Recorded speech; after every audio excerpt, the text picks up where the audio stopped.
Hey everybody, what's going on? Jerome here, and today I have for you guys a new kind of Minecraft tutorial. It's on how to build yourself an exploding tree trap. Now, the way it works is basically you have a nice little tree and two TNTs planted below it. I'll show you guys all the different setup for it and the schematics for it afterward.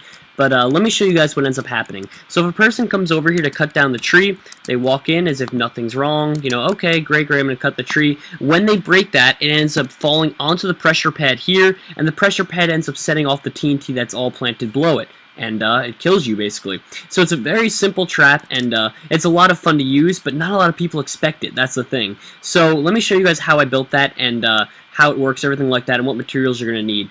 So to start off, just off of the top of my head, the materials you're going to need yourself are some dirt blocks. You're also going to need bone meal. You're going to need a sapling. You're going to need sand. Well, no, you don't need sand, sorry. You're going to need a wooden pressure plate, and that should be it. So once again, sapling, TNT, dirt, bone meal, and a wooden pressure plate. So let's find a nice little secure area where there's a lot of space. I guess right here is a good enough amount of space. So what you do first is you dig downward 3 blocks, and right next to it you build down another 3. Then at the very bottom you put down 2 TNT for yourself. You then put down a dirt block here, and a dirt block here, a dirt block here, and a dirt block here. And you choose one of the 2 blocks now. You can either choose this one or this one. I'm going to choose this one. You put down the sapling and use the bone meal on it, and you have yourself a fully grown tree. That's great. Now, this itself isn't going to ignite anything. So you dig down one next to it, then the block right next to that one as well, and put yourself down a wooden pressure plate right underneath the tree. Then cover it up like that, and you don't see anything. It's as if it's just a normal tree and there's nothing weird about it.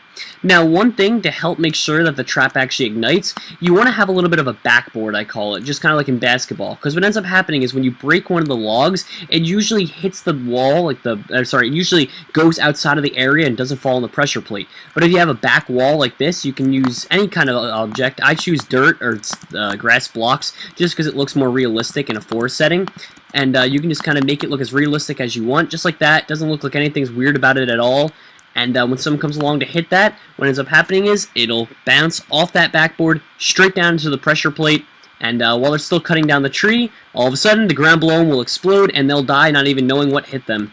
So anyway, guys, I hope that helped you guys out. It's been a nice little Minecraft tutorial. If you guys enjoyed it, then please subscribe. I'd love to have you aboard. I have a nice little growing community here and do all sorts of Minecraft stuff all the time. I'm trying to work more on tutorials, so please come out and support it and subscribe. Everyone else, please leave it a like if you learned something new. And thank you guys. Have yourself a good